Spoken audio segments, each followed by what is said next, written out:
Eh bien, me voilà de retour pour vous parler aujourd'hui d'éveil et maladie. Parce que je crois qu'il y a des énormes croyances par rapport à ça, que l'éveil et maladie, ça irait pas ensemble. Tout simplement parce que la maladie serait juste, voilà, elle parle du corps, etc. Et lorsqu'on serait éveillé, réalisé, enfin bon bref, qu'on aurait un regard élargi, une perspective beaucoup plus grande que enfin, de ce que nous sommes vraiment et non plus que ce corps, eh ben, on serait immunisé. En fait, il n'y aurait plus de maladie, il n'y aurait plus de souffrance, il n'y aurait plus de douleur. Et je veux revenir là-dessus parce que c'est complètement erroné, c'est encore une croyance par rapport à ça. Et souvent, quand moi je parle de mon angle et de ce point de vue qui se propose au niveau de Karine par cette joie immense de tous les trésors de la vie, etc., souvent il est facile de dire « Ah mais c'est facile, en fait, t'as jamais de problème, il n'y a pas de problème ». Et là, aujourd'hui, le sujet qui m'est apporté de vous parler, c'est ben oui, mais tu sais pas ce que c'est que souffrir, tu ne sais pas ce que c'est que la douleur, et tu ne sais pas ce que c'est que la maladie. Non, alors ça c'est vraiment certainement encore cette illusion-là. Il y a eu maladie, il y a toujours maladie, et il y a même maladie, il y a même cancer. Donc voilà, tout ça juste pour revenir là-dessus et venir sur la façon dont ça peut être appréhendé d'un point de vue de la joie et d'un point de vue d'une perspective beaucoup plus grande. Oui, le corps peut manifester des cellules cancérigènes, peut manifester des douleurs, oui, il peut susciter tout ça qui peuvent ramener à un corps, à des angoisses, à des peurs, à des choses vraiment identifiées.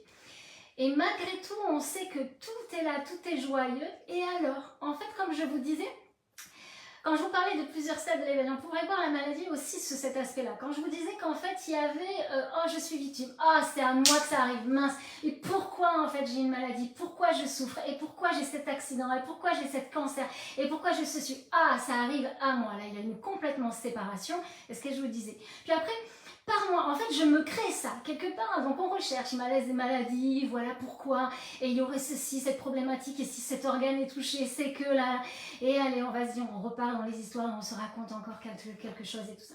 Et puis après, on dit, ok, la vie se vit à travers moi et ça s'expérimente même au travers de la maladie pour se reconnaître en tant que je suis et en tant que cette joie, cette paix, cet amour. Et même au travers d'une maladie, il y a tellement d'amour à reconnaître et à se reconnaître. Et puis en fait, c'est moi. C'est moi. Donc en fait, il n'y a rien à craindre. C'est là. Et voilà comment ça peut être vécu de manière si joyeuse. Voilà aussi pourquoi ça peut juste traverser. Et même si ça devait emporter, ça devait partir sur autre chose, il y a toujours une joie immense à voir les trésors cachés, même dans ceux qui semblent être souffrants. Alors on peut aussi penser que lorsqu'on est en joie, lorsqu'on est en haute fréquence, souvent dit, lorsqu'on est en éveil, on vibre tellement haut que justement on va être immunisé de ce qui pourrait être souffrance. Mais il n'y a plus aucun jugement en fait une fois que c'est. Donc quoi qu'il se propose, que ce soit jugé par l'humain, bon, mauvais, juste, injuste, ça n'existe plus, ça est. Et alors, est-ce que je voulais vous dire, c'est et alors, il y a une maladie, on fait croire que et tout. Qu'est-ce qu'il y a à défendre? Comment je vais l'attraper? Comment je vais le cristalliser? Ou comment je vais juste l'accueillir? Mais en fait, c'est accueilli de fait, puisque ça a toujours été là. Et si c'est là, c'est que ça a été... Ça se propose, en fait, parce que l'on est, que la vie protège la vie, et même au travers de la maladie. Et là, il y a une vraie détente.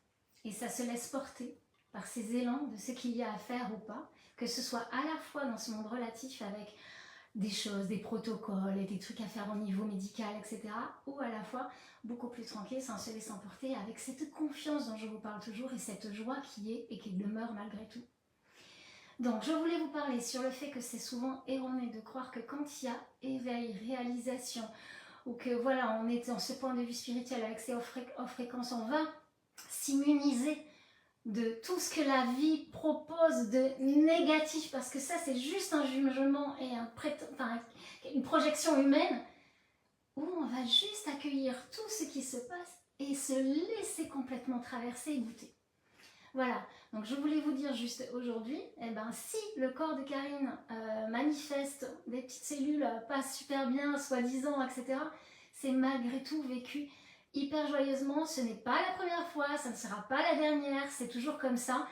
Et malgré tout, ça n'empêche pas, et c'est ce que je voudrais montrer, ce que je voudrais vous pointer, que ça peut toujours être là, cette joie, quel que soit ce qui est proposé par la vie, jugé bon ou mauvais par l'humain, jugé négatif ou positif par l'humain.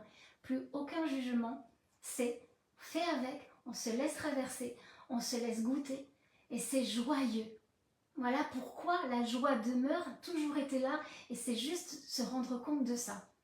Donc pensez bien quand je vous parle des 4 stades de l'éveil et que j'ai fait ça, voyez-le sur toutes les structures de vie, que ce soit au niveau de la santé, que ce soit au niveau professionnel, au niveau relationnel, etc. Voilà, au niveau amoureux. C'est vraiment important de voir en fait à quel point on peut soit se sentir victime, ça arrive à moi, soit ça arrive par moi et là on est manifesteur, créateur et c'est une étape malgré tout. Et ces 2 dernières étapes qui sont...